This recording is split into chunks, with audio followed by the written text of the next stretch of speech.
Alright, so I'm going to talk to you today about container gardening. So, pots. Most people think of pots and they'll go out and they'll buy some terracotta pots and they'll put annuals in it. All one level. I like to do different levels and big container glazed pots. That's my passion. I've got some pictures of some pots I'm going to send around so you can take a look at that also. But scale is a really important thing. If you want to make a focal point of a little area that needs a bit of interest, on a patio, in the garden even, you can add some really cool big glazed pots.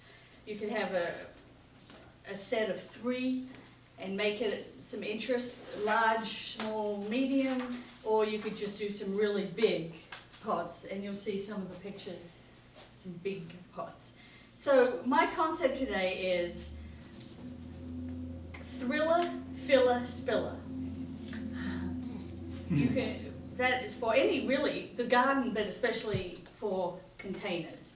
So this particular plant is a Butylon, and I would consider this a focal point. So that would be the thriller. So you'd pick one really beautiful plant and you would center it maybe, or you'd maybe off-center a little bit, but it would be the center of your container. This one is a phormium, and it's very structural, and this is definitely a thriller. So this really makes a statement. So this would be for sun, this would be for sun, and maybe a fuchsia for a shade plant. So this is really pretty, it blooms a lot of the year too. So this fuchsia or this Butylon. So you pick your main focal point, and then you want to do filler. So fillers is just like the middle level. You can do kind of like a little bit of a daintier look.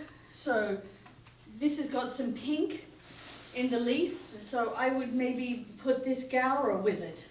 And that would be, maybe 3, not just one of something, but 3 around. Depends on how big the pot is. But see how it picks up the pink of the striations in the phormium? So that might be a filler.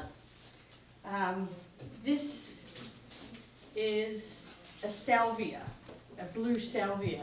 And that might be, if you wanted a complementary color instead of a monochromatic, this light blue would be a nice complement to the burgundy and the pinks of the phormium. So, different fillers. This is another salvia. So I've used this before. With that, you could put it with this and have the blues and the pinks together. So more than just one. Thanks.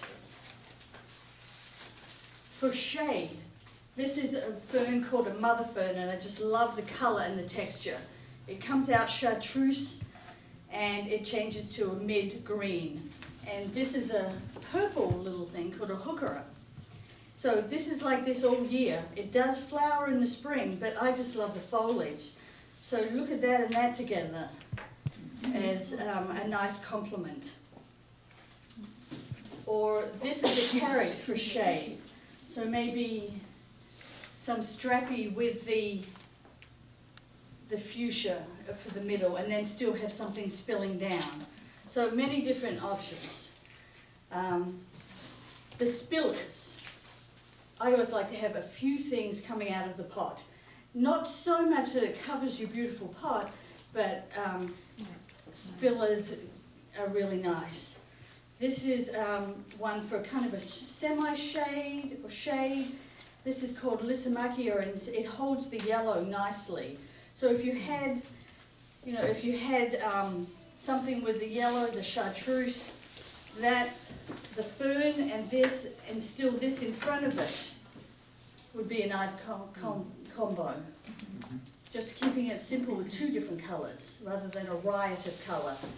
This is another one for the shade. It's called glaucoma, and it really spills down. So, if it gets too long, you just snip it so you can still see your beautiful pot, but it's still a nice spiller.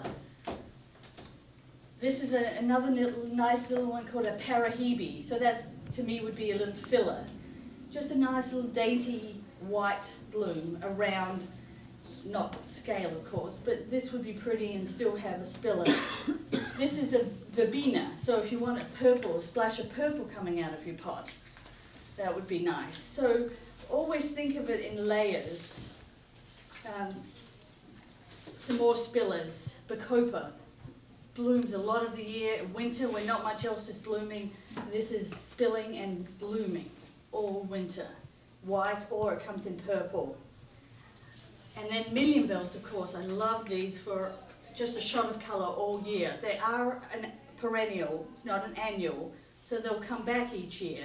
You might have to cut them back in the winter a little bit because they look a bit raggedy, but they just give you a lot of colour. They come in yellow and pink and purple and terracotta and lots of choice. What are those called again? I'm sorry.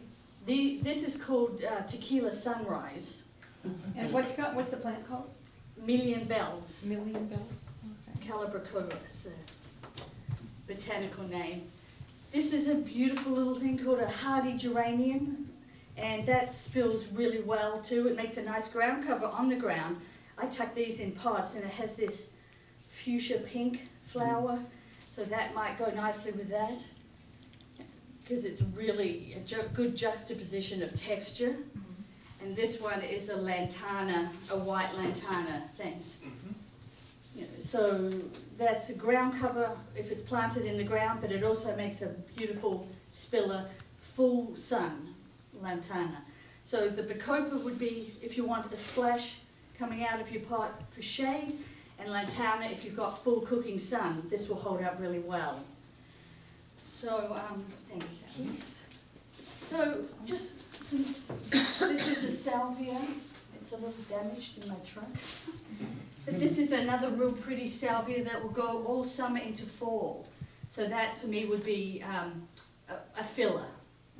You know, with that maybe once again. So different layers in the garden and in a pot.